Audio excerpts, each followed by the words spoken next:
बाद आज चुनाव आयोग ने 5 राज्यों में विधानसभा चुनाव की तारीखों का ऐलान कर दिया है। कानून व्यवस्था के लिहाज से चुनौतीपूर्ण पश्चिम बंगाल में 6 चरणों में चुनाव होगा तो अंतर्राष्ट्रीय सीमा से सटे राज्य असम में 2 चरणों में चुनाव कराया जाएगा। केरल, तमिलनाडु और पुदुचेरी में एक ही चरण में वोट डाले जाएंगे। चुनाव आयोग ने निष्पक्ष और शांतिपूर्ण तरीके से चुनाव संपन्न कराने के इंतजाम तो किए ही हैं, साथ ही तकनीक के इस्तेमाल के साथ मतदाताओं की सहूलियत का भी खासा ध्यान रखा है। आखिरकार 5 राज्यों के चुनावों की रणभेरी बज ही गई।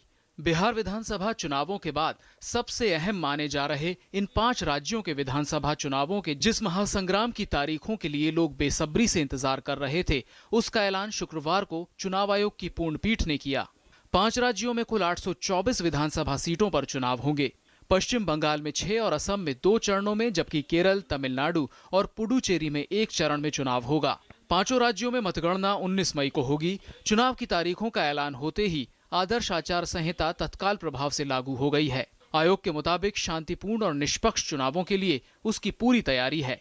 The Commission will ensure that no voter in these states, particularly belonging to scheduled caste, scheduled tribes and weaker section, are prevented from expressing their voting rights by way of intimidation, threat by anti-social elements, and also to ensure that voters are able to reach polling stations from their homes without obstruction. राज्यवार चुनाव तारीखों पर गौर करें तो 294 सदस्यों वाली पश्चिम बंगाल विधानसभा के लिए 6 चरणों में चुनाव होंगे। पहले चरण में 2 तारीखों 4 और 11 अप्रैल को वोट डाले जाएंगे। पहले चरण की सीटें वामपंथी उग्रवाद से प्रभावित जिलों में आती हैं। 18 विधानसभा सीटों पर 4 अप्रैल को मतदान होना है, जबकि 31 सीटों पर 11 अप्रैल को वोट डाले जाएंगे। दूसरे चरण में 56 सीटों पर 17 अप्रैल को मतदान होगा। तीसरे चरण में 21 अप्रैल को 62 सीटों पर मतदाता अपने मताधिकार का इस्तेमाल करेंगे। 25 अप्रैल को चौथे चरण में 49 सीटों पर मतदान किया जाएगा। 5वें चरण में 53 सीटों पर 30 अप्रैल को मतदान होगा, जबकि 5 मई को छठे चरण में 25 विधानसभा सीटों पर वोट डाले जाएंगे।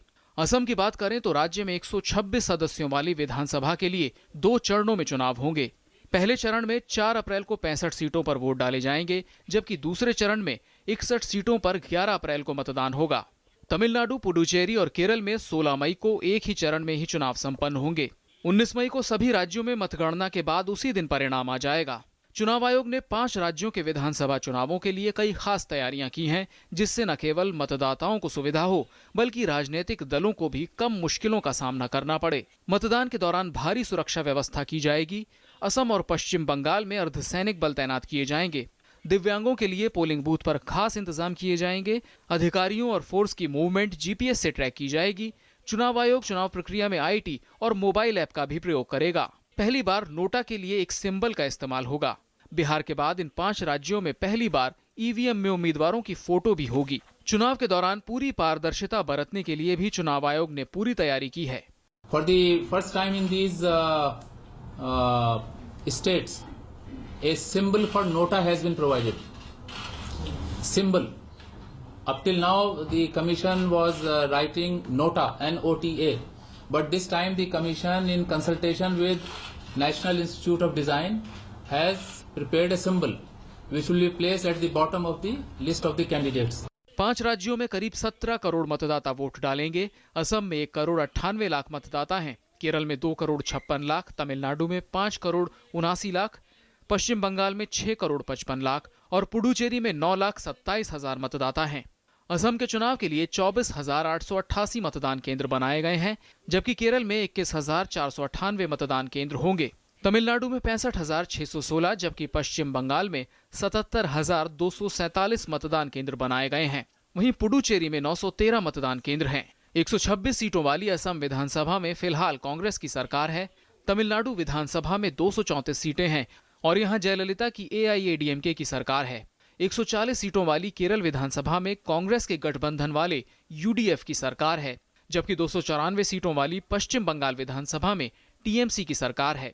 30 सदस्यों वाली पुडुचेरी में इस समय कांग्रेस की सरकार है। वैसे इन राज्यों में चुनावी माहौल गर्मा गया है और अब जबकि महासमर की तारीखों का ऐलान हो चुका है, सियासी तापमान में बढ़ोतरी लाजमी है। 5 राज्यों में चुनावों की तारीखों के ऐलान के बाद आयोग अब ये सुनिश्चित करना चाहता है कि लोग भयमुक्त वातावरण में अपने मताधिकार का प्रयोग करें। आयोग का यह भी दावा है कि ये चुनाव आईटी और फ़ोन एप्लीकेशंस के लिए भी जाने जाएंगे। कैमरा पर्सन एसपी दुबे के साथ ऋषि कुमार, डीडी न्यूज़, दिल्ली।